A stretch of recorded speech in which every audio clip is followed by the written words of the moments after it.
When the time change, needs and the importance will automatically change. इसलिए आज जो जरूरत है ना आपको, जो लपड़े हैं, जिस दिन सब दांत गिर गए होंगे, आंख कम दिखता होगा, डॉक्टर बोल दिया होगा अभी 1 घंटे के मेहमान है, गंगा जल पिला दो, उस समय तुम बोलोगे क्या ये चाहिए वो चाहिए वो चाहिए, तब क्या बोलोगे बहनों?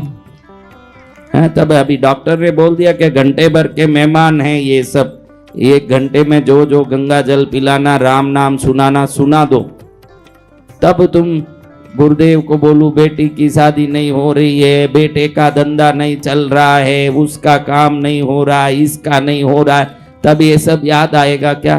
नहीं। तो क्यों भक्ति करना? शास्त्र कहता है जो अंत में जिसको तू चाहेगी, जितने चाहत है सब टेम्पररी है, हर आदमी अलग अलग चाहत रखता है, सबको सेम इच्छा नहीं होती, समान इच्छा नहीं होती, किसी को कुछ चाहिए तो किसी को कुछ चाहिए। आप समझ रहे हो ना ये बात? लेकिन अंत में मुझे स्वर्ग चाहिए, मुझे भगवान चाहिए, मुझे दुर्गति नहीं चाहिए, ये हर आदमी के लिए समान बात है। ये बात तो कोई नहीं टालता। जो नास्तिक बोलता है खुद को, वो भी अंत में डरता है कि अब कहाँ जाऊंगा, क्या होगा, नास्तिक को भी डर लगता है।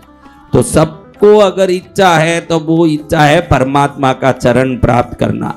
ये सबके लिए अंत में हर आदमी अगर परमानेंट 100% चाहता है तो ये परमात्मा का आश्रय को हर आदमी चाहता है। तो जो चाहत परमानेंट एक दिन जो आने वाली है, उसको आज से ही चाहत बना लें तो हमारा कल्याण होगा। इसीलिए भक्ति करना है। भक्ति इसलिए करना है कि अंत में एक दिन वो ही मांगोगे। अभी तो कह रहे कि बेटे की शादी आनी है, बेटी की वो होना है, उसका ये होना है, उसका वो होना है, लेकिन अंत में क्या मांगोगे? जब सब कुछ संसार दिख रहा है लेकिन संसार हमारा नहीं दिखता हो, उस दिन क्या मांगोगे? संसार तो सामने रहेगा लेकिन अब मालूम पड़ जाए कि संसार छूटना है मेरे से, तब क्या करोगे?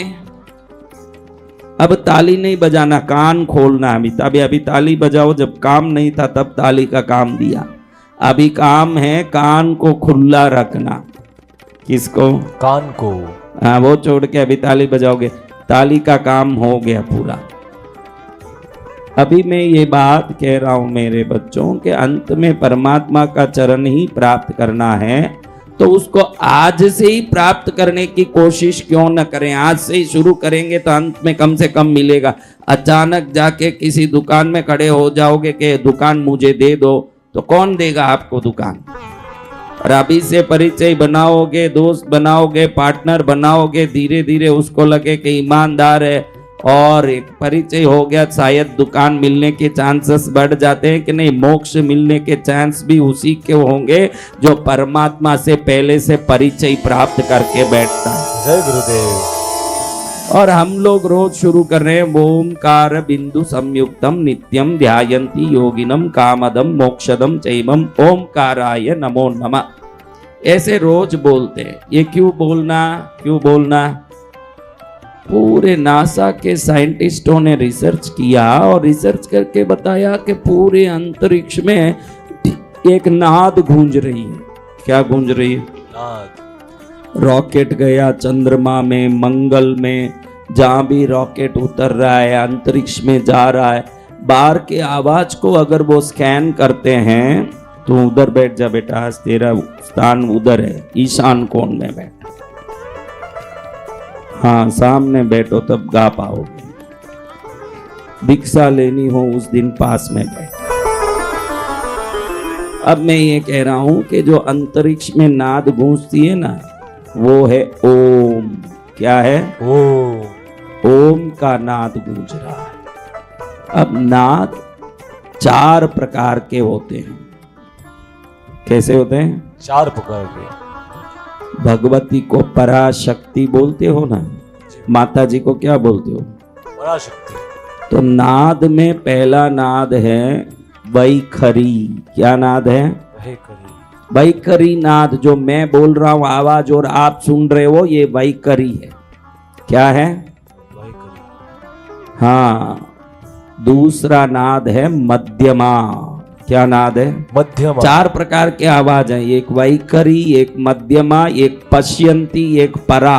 परा, पश्यंती, मध्यमा, वैखरी, चार नाद। पराशक्ति का जो तरंग है उसको योगी लोग ध्यान करते हैं, उस समय में योगी गण अपने ध्यान में उस भगवती की उस शब्द को सुन पाते हैं, वो परा का नाद है। क्या नाद है? परा का नाद। दूसरा नाद जो किसी भी यंत्र के माध्यम से पकड़ा जाता है वो पश्यंती का नाद है। क्या नाद? पश्यंती का नाद। और कहीं दूर से आ रहा है वो नाद मध्यमा है। और आप जो जोर जोर से बोलते हो ये वैखरी है। इन नादों में परा नाद जो है वो बिंदु से जुड़ के नाद बनता है। ओम, ओम के ऊपर क्या लिखते हैं? ओम लिख के ऊपर एक डॉट लगाते हैं ना, डॉट। तो ये डॉट जो लगाया, ये बिंदु लगाने के बाद वो पराशक्ति बनती है। आप जोर से बोलोगे ओम को तो वो वैखरी नाद है, वैखरी। मन में बोलोगे तो मध्यमा है। बाहर जो गूंज रही है वो पश्यंती है। और शक्तियों में छुपी सूक्ष्म जो नाद है वो परा है। परा, पश्यंती, मध्यमा और याद रखना, परा, पश्यंती, मध्यमा और वैखरी, चार प्रकार के आवाज है। भगवती का आवाज परा नाद है, इसलिए भगवती को पराशक्ति कहते हैं। वो पराशक्ति है, सूक्ष्म है, जो हृदय के ध्यान में प्रकट होने वाली नाद है। ये परा नाद जब आप एक एक चक्र खोलते जाओगे, एक एक चक्र खोलते जाओगे, तो चक्र जब खुलेगा कि 10 प्रकार के नाद साधक को सुनाई देते हैं। आप सबको सुनाई दिए ही होंगे महानाद। ये 10 प्रकार के नाद हैं। बांसुरी के नाद, झालर के नाद, कोयल कूकने के नाद, बिजली खड़कने के नाद, बीना का नाद, ढोलक का नाद, शंख का नाद। ऐसे 10 नाद अंदर से ही प्रकट होके सुनता है, जिसको अनाहत नाद, अनाहत, इसलिए इस चक्र को अनाहत चक्र बोलते हैं। हृदय चक्र को क्या बोलते हैं? अनाहत चक्र।